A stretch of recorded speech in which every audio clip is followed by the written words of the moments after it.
Hey guys, this is the part 2 of the Pixinsight tutorial. I wanted to talk about how to create process icons. So what I mean is I have here a picture that I captured a while ago. So if you look at the pictures that I took, the extension of these pictures are FLT. What that means is I captured these pictures using a CMOS camera.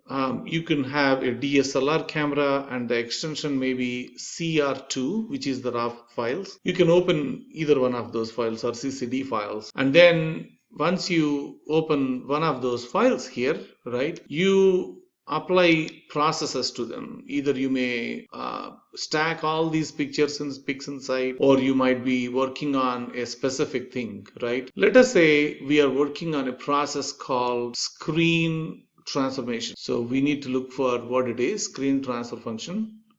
And this one is going to stretch this image so that we can actually see what is in the image. You click on this new clear button, it's called auto stretch. You can also control click to open the STF auto stretch, or you can shift click to boost the auto stretch. There are a couple of more options there. So if you click on this new clear button, it is going to apply that auto stretch so that we can see what is inside that picture. Normally you won't be able to see unless you stretch it or you stretch the histogram, right? So now this is a process we used, and this process is stuck in a process library. It's in processes, all processes, and then it is in somewhere in the screen transfer function, right? So now what we are trying to do is every time you open a picture, we wanted to use the screen transfer function. We also call it STF. So we wanted to drag this as a new instance. You see that little drag button here,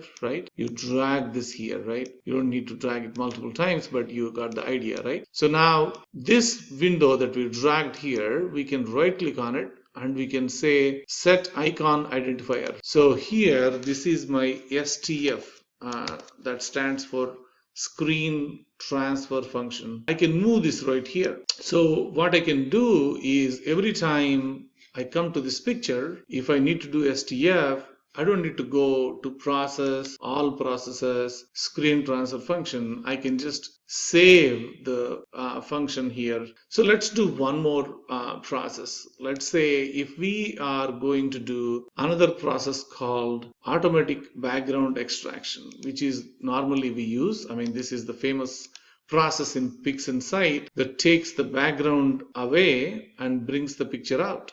We can talk about this one in the next tutorial, but let me just show you how the process is going to work. So when we applied the parameters, we took this new instance and we dragged on top of that image, right? You see a little DOS window came up here and left. That DOS window is actually a process window, right? And then now this window is here. Now we need to stretch this again. Now you can see what is in there. It discarded the background model and it gave us something that is different from what it is. It's a little darker than what it was, and you got the idea. This is just to display what the process can do. Let's say we wanted this process as my ABE, which is automatic background process. We can set the icon identifier called ABE, and we wanted to put it here as my second step, right?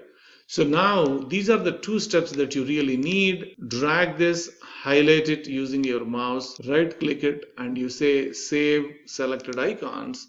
When you say save selected icons, you can say this is my Pixinsight tutorial icons, right? So let's reopen the Pixinsight. Okay, so now when you go here, when you say process icons, load process icons, Pixinsight tutorials icons, those two process icons will come back. So if I can open the image, the one that we were working on, which is like somewhere here, and if we wanted to do a quick STF, you don't need to go to process, all processes, and screen transfer. You can just double click this one. You wanted to do the automatic background, you just double click this, it comes here.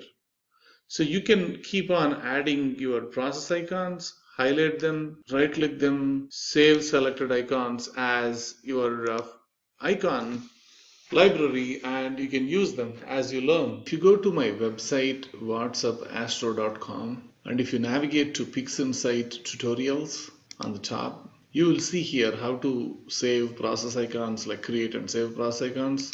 Here you will find the video that I uploaded, and also you will find the files that you wanted to use. I used one file, so I uploaded one file here. You can download the file. So the next session is going to be blink function. Thanks for watching, and please subscribe, send me your comments. Thank you so much for watching.